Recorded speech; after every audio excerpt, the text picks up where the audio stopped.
കോവിഡിന് ശേഷം കുതിപ്പിന്റെ പാതയിലായിരുന്നു ഇന്ത്യൻ ഓഹരി വിപണി. 2024 സെപ്റ്റംബറിൽ 26,277 എന്ന റെക്കോർഡിൽ നിന്ന് 16% ഇടിഞ്ഞത്.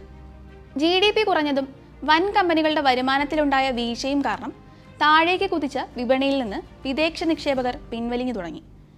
പിന്നെയും സാഹചര്യങ്ങൾ നമുക്ക് അനുകൂലമായിരുന്നില്ല. ചൈനീസ് സർക്കാരിന്റെ ഉത്തേജക പദ്ധതികൾ അവരെ അങ്ങോട്ട് ആകർഷിച്ചു.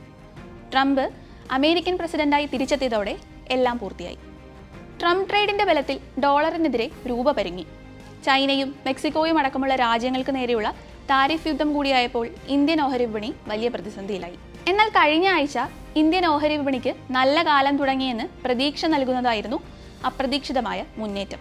8ാം നാൾ വിപണി ഇടിഞ്ഞെങ്കിലും ഇടിവ് താൽക്കാലികമാണെന്നും തിരിച്ചുവരവ് നടത്തുമെന്നുമാണ് വിപണി നിരീക്ഷകർ വ്യക്തമാക്കുന്നത്.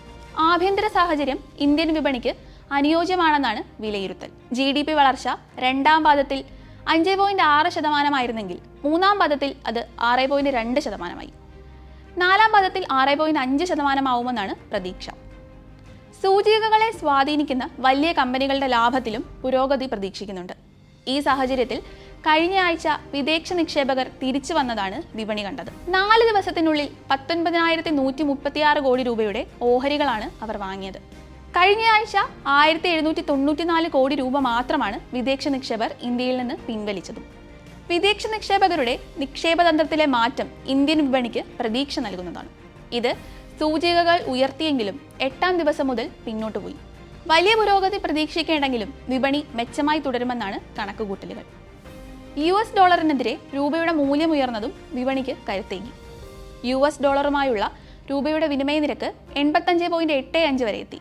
വിദേശ ബാങ്കുകളുടെ വൻതോതിലുള്ള ഡോളർ വിൽപ്പനയും ആഗോള അനിശ്ചിതത്വങ്ങൾ ഡോളറിനെ ദുർബലമാക്കിയതും രൂപയ്ക്ക് ഗുണകരമായി. കൂടാതെ ആഗോളതലത്തിലെ പ്രതിസന്ധികൾക്കിടയിലും ഇന്ത്യൻ സമ്പദ് വ്യവസ്ഥയ്ക്ക് വലിയ കോട്ടം തട്ടാഞ്ഞതും വിപണിയെ പിടിച്ചുയർത്തി. ഇതിന്റെ ഭാഗമായാണ് മാർച്ചിലെ 2ാമത്തെ ആഴ്ചയിൽ തുടർച്ചയായ 7 ദിവസങ്ങളിലും സെൻസെക്സ് നിഫ്റ്റി സൂചികകൾ കുതിച്ചത്. സെൻസെക്സ് 4.16% മുന്നേറ്റവും നിഫ്റ്റി 4.25% മുന്നേറ്റവും നടത്തി. ഓഹരി വിപണിയിലെ നിക്ഷേപകരുടെ ആസ്തിയിലുണ്ടായത് 27.10 ലക്ഷം കോടി രൂപയുടെ വർധനയാണ്.